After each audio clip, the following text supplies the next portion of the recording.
Apa itu kriptografi? Jadi, konsep dasar kriptografi adalah proses enkripsi dan dekripsi, yaitu proses menyandikan data agar dapat dibaca oleh penerima yang sah, dan mengotentikasi pengirim agar penerima dapat yakin dengan data tersebut. Dalam proses tersebut, terdapat kunci simetris atau kunci rahasia, dan kunci asimetris atau kunci publik. Jadi, kunci simetris adalah kunci yang hanya dimiliki oleh pengirim dan penerima, sedangkan kunci asimetris adalah kunci yang hanya dimiliki selain dari pengirim dan penerima. Maksudnya apa? Jadi, dalam analoginya, pengirim ingin mengirimkan kotak emas kepada penerima.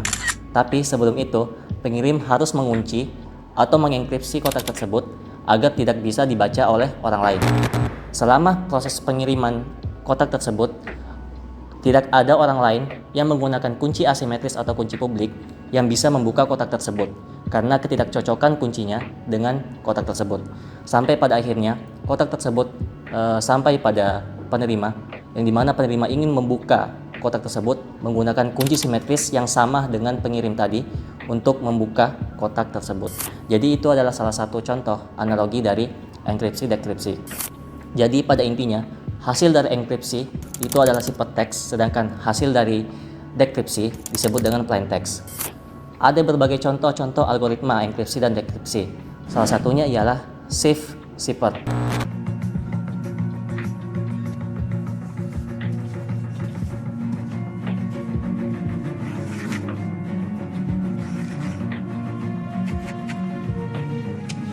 Gentlemen, why is this word capitalized?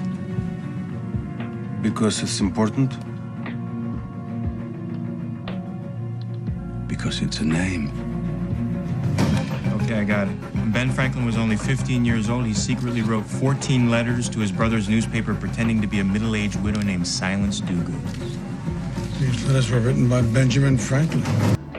Maksud dari safe cipher ini ialah misalkan ada huruf A sebagai pesan asli. Kita ingin mengenkripsi dengan menggeser indeks A sebanyak 13 kali ke kanan dalam indeks alfabet. Maka hasil enkripsinya ialah huruf M. Dan bila kita ingin mendekripsinya, maka kita perlu menggeser kembali indeksnya sebanyak 13 kali ke kiri dalam alfabet. Maka akan kembali menjadi A. Jadi yang bertindak sebagai ciphertext tadi adalah M yang merupakan hasil enkripsi, sedangkan bentuk pengembalian menjadi pesan asli yang disebut dengan plain text, yaitu huruf A. Zaman digital seperti sekarang penting banget untuk jaga-jaga keamanan dan integritas data kita. Langsung aja kita bahas 4 hal pokok yang menjadi dasar keamanan digital yang mantap. Pertama, autentikasi yang kuat. Begini, autentikasi itu kayak kunci penting buat ngejagain sistem dari tangan-tangan biadab. Nah, ini melibatkan berbagai cara buat mastiin cuma orang yang boleh yang bisa masukin data atau akses sistem tertentu. Ada berbagai cara buat memperkuat kontrol akses. Salah satu cara yang menonjol adalah autentikasi multifaktor, di mana kita pakai beberapa cara sekaligus kayak kata sandi, data biometrik, atau token. Kalau autentikasi biometrik, kayak pemindaian sidik jari atau mata, itu benar-benar aman buat ngeverifikasi identitas. Kalau kata sandi sekali pakai, dia ngasih kode yang cuma bisa dipakai sekali buat melindungi data dari serangan. Meskipun kurang aman, autentikasi berbasis pengetahuan juga bisa nambahin lapisan keamanan dengan nanya-nanya jawaban pertanyaan pribadi.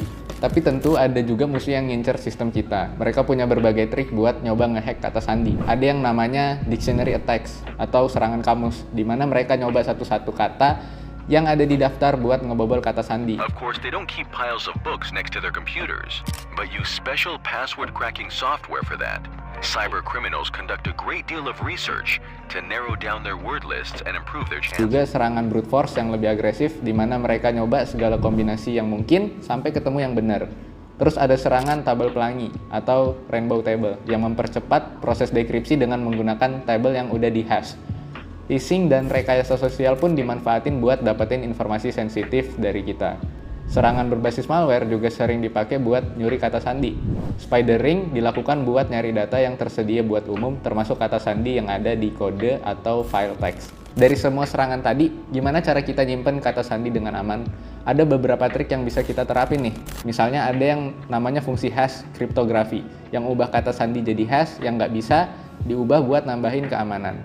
Terus ada salting yang nambahin data acak unik ke setiap kata sandi sebelum di hash, buat ngelawan serangan tabel pelangi yang tadi. Jumlah iterasi juga penting, karena dia tentuin berapa kali kata sandi di hash buat nambah kompleksitas komputasi buat si penyerang.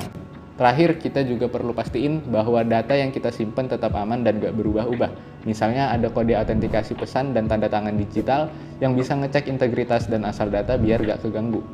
Enkripsi terautentikasi juga bisa dipakai karena dia ngegabungin enkripsi sama autentikasi, jadi data tetap rahasia dan utuh. Dengan menerapin trik-trik ini dan tetap waspada terhadap ancaman yang terus berkembang, kita bisa pastiin masa depan digital kita aman dan terjaga. Oke, protokol komunikasi yang aman melibatkan beberapa lapisan dalam infrastruktur jaringan. Pada application dan transport layer, protokol seperti HTTP, HTTPS, SSH, dan SSL atau TLS bertanggung jawab untuk memastikan keamanan dan privasi dalam komunikasi antar aplikasi dan antar client server.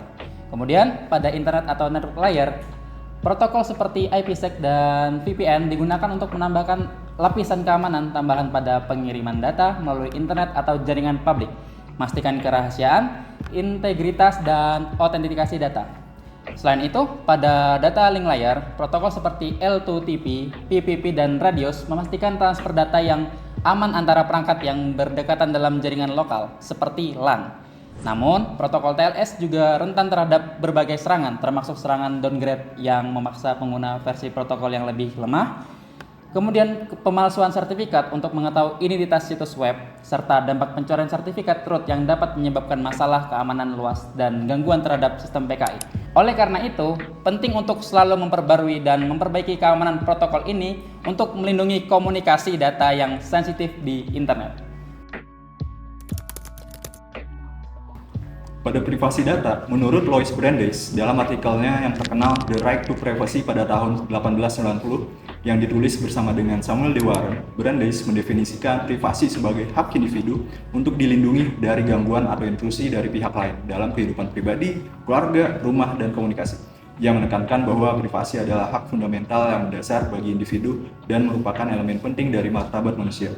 Menurut Daniel Jeffrey Solovey, dalam karyanya mengembangkan pandangan tentang privasi dalam konteks modern yang dipengaruhi oleh teknologi digital dan globalisasi.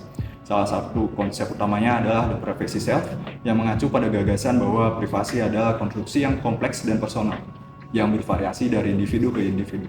Solovey memperluas pandangan privasi menjadi lebih luas dari sekedar hak legal, tetapi juga sebagai bagian dari identitas dan martabat individu. 3 undang-undang yang penting dalam konteks data privasi: HIPAA, Health Insurance Portability and Accountability Act, melindungi informasi kesehatan individu. Yang kedua ada FERPA, Family Educational Right and Privacy Act, juga dikenal sebagai Buckley Amendment, mengatur privasi informasi pendidikan siswa. Dan yang ketiga itu ada GLBA, Gramm-Leach-Bliley Act, disahkan pada tahun 1999, mengatur privasi informasi keuangan konsumen oleh lembaga keuangan. Ketiga undang-undang ini memberikan kerangka kerja hukum untuk melindungi privasi data dalam konteks kesehatan, pendidikan, dan keuangan. Yang selanjutnya adalah data collection, adalah proses pengumpulan data. Beberapa prinsip yang penting yaitu transparansi, persetujuan, minimalisasi data, keamanan data, kepatuhan hukum, serta pemantauan dan peninjauan. Data aggregation itu adalah penggabungan data dari berbagai sumber untuk menciptakan kumpulan data yang lebih besar. Namun, harus dilakukan dengan memperhatikan privasi individu dan kerahasiaan data. Data dissemination adalah proses menyebarkan informasi atau data kepada penerima yang dituju. Lalu pada privacy invasion terjadi ketika informasi pribadi seseorang diakses, diungkapkan, atau digunakan tanpa izin atau persetujuan yang tepat. Pada social engineering, yaitu teknik manipulasi psikologis yang digunakan oleh penyerang untuk mendapatkan akses tidak sah ke sistem, komputer, atau informasi rahasia, seringkali untuk memperoleh informasi pribadi atau kredensial akses. Media sosial ada platform yang hebat untuk terhubung dengan orang lain, berbagi informasi, dan bersenang-senang. Tapi pada privasi data dalam konteks media sosial mengacu pada perlindungan informasi pribadi penggunaan yang disimpan, dipertukarkan, atau diposting di platform media sosial. Namun platform ini juga menimbulkan risiko signifikan terhadap privasi data jika menggunakan media sosial dan membagikan sejumlah besar informasi pribadi ke platform tersebut. Keamanan penyimpanan informasi adalah praktik untuk melindungi data yang disimpan dari akses yang tidak sah, pengubahan, atau penghancuran. Ini melibatkan penggunaan teknologi dan kebijakan yang dirancang untuk mencegah akses yang tidak sah serta memastikan keberlangsungan, integritas, dan kerahasiaan data. Tentang keamanan penyimpanan informasi, ya ini sebenarnya tentang menjaga data kita dari yang nggak diundang, dimodifikasi, dan bahkan dihancurkan. Jadi, ada beberapa trik yang bisa kita pakai buat jaga-jaga. Pertama, ada enkripsi di level perangkat keras dan yang di level perangkat lunak. Jadi, yang di level perangkat keras itu kayak bawaan. Jadi bisa jadi lebih aman dengan ngaruh sedikit kecepatan. Kemudian di level perangkat lunak itu lebih fleksibel, tapi kadang bisa bikin komputer jadi agak lelet karena prosesnya yang lewat CPU. Yang kedua, menghapus data juga penting. Ada beberapa cara, mulai dari nulis data baru di atasnya, sampai yang lebih hardcore, seperti ngilangin jejaknya secara total. Entah itu dengan digaussing atau menghancurkan fisik alat penyimpanannya. Yang ketiga, buat ngelindungin data sensitif, ada teknik yang disebut data masking. Jadi, data asli diganti atau diacak biar tidak kelihatan aslinya. Ini penting buat uji coba, menyembunyikan data, dan menjaga privasi. Jadi, misalkan menggunakan sistem akses yang ketat, artinya kita menentukan siapa saja yang boleh akses ke database dan yang tidak. Bisa juga kita bikin aturan biar bisa tahu siapa aja yang bisa nyentuh data itu. Jadi, misalkan ada yang nggak semestinya nyentuh, bisa langsung dideteksi. Kemudian, penting juga buat bikin catatan aktivitas. Jadi, kita bisa tahu siapa yang ngapa-ngapain di database kita. Jadi, kalau misalkan ada yang aneh-aneh, kita bisa langsung bereaksi dan ngecek lebih lanjut.